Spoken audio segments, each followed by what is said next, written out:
역사는 반복되는가? 지금으로부터 430여 년 전 1590년 3월 6일 무능한 군주 선조는 조선 통진사 황윤길과 김성일 등을 일본에 파견합니다. 임진왜란에 대한 탐색전이었습니다. 명분은 토요토미 히데요시가 일본을 천하 통일하였으니 조선 일본의 우호 협력 증진을 위한 것이었습니다. 조선 침략의 야욕을 숨기지 않았던 히데요시는 정명향도, 명나라를 칠 테니 조선은 길잡이가 되달라는 것이었습니다. 친명국가 조선으로서는 수용 불가한 요구였습니다. 만약 지금 정미향도 미국을 칠 테니 동참하라고 일본이 요구한다면 우리 한국이 수용할 수 있겠습니까? 귀국한 통신사에게 선조가 물었습니다. 선조가 히데요시는 어떻게 생겼느냐라고 묻자 황윤길은 눈빛이 반짝반짝해 담과 지략이 있는 사람 같다고 말하며 임진왜란을 일으킬 것 같다고 답했습니다. 김성일은 그의 눈은 쥐와 같으니 좋기 두려워할 일은 못 된다. 그런 인물이 못 된다. 이렇게 답변했습니다. 전쟁 가능성을 부인한 것입니다.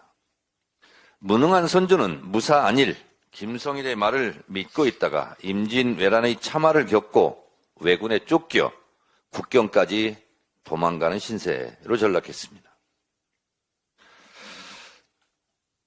조선 통진사와 같은 깜깜이 시찰단, 짬짬이 시찰단이 파견되었습니다.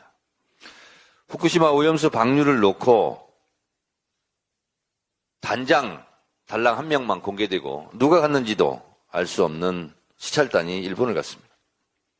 돌아온 시찰단의 답변이 예상됩니다. 조선통신사 황윤길 같은 답변은 없을 것 같습니다. 일본의 후쿠시마 오염수는 깨끗하게 처리되어 마셔도 건강에 무해한 것으로 알려옵니다. 무능한 선조처럼 무능한 윤석열 대통령도 아무 문제 없으니 아무 말 말고 일본에 동조하라. 혹시 이런 어명을 내리실 겁니까? 과연 그런가? 일본의 후쿠시마 오염수는 여러분 놀라십시오. 137만 톤을 30년간 하루에 130톤씩 100배의 해수를 섞어 방류할 계획입니다. 오염수에는 삼중수소, 세슘, 요오드, 스트론튬, 탄소 14 등 64종의 방사성 핵종이 포함되어 있고 다핵종 제거 장치 알프스는 삼중수소, 요오드, 루테늄, 스트론튬 등은 걸러내지 못한다고 합니다. 핵종은 64개인데 도쿄전력에서는 9종만 검사하고 있고 삼중수소를 포함한 7개에서 10개만 정기 측정하고 있답니다.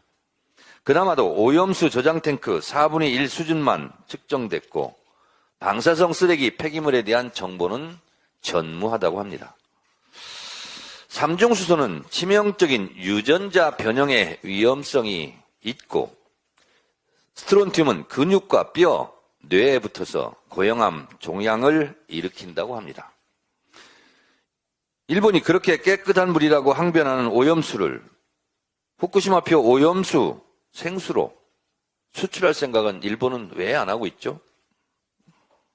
바로 돈 문제입니다. 오염수를 지하에 매립 시에는 2조 3,181억의 돈이 들고 해양에 방류 시는 달랑 324억 정도 수준이랍니다. 돈 문제입니다. 일본은 비용을 줄이는데 우리는 2021년 기준 제주도에서만 연 4,483억 원의 피해가 예상된다는 보고서가 있습니다. 이는 제주 수산업 생산액의 절반 49%의 피해가 예상되고 있습니다. 일본에게 묻습니다. 그렇게 깨끗한 물이라면 일본 국민들이 마셔서 없애든가 아니면 수출하든가 그렇게 하면 됩니다.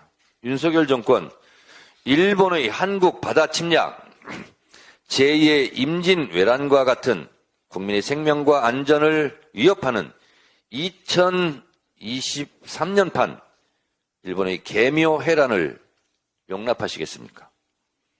조선통신사 김성은이 망국적 재앙을 선택할 것인가? 율곡 2의 유비무환 10만 양병설로 침략을 막을 것인가? 애국이냐 매국이냐 그것이 문제로다. 윤석열 정권 교육부가 임꺽정을 가르치지 말라고 일선학교에 지침을 내렸습니다. 폭정에 대항했던 임꺽정, 우리말의 보고라는 임꺽정 소설을 가르치지 말라는 것은 폭정에 항거한 임꺽정이 폭정의 윤석열 정권에 도움이 안 된다는 판단을 한 것입니까? 윤석열 정권 참 걱정됩니다. 오늘 저녁 6시 24분 누리호 3차 발사가 예정되어 있습니다. 우주 강국의 꿈 누리호 3차 발사의 성공을 기원합니다. 국회 과방위도 현장에서 응원하겠습니다. 이상입니다.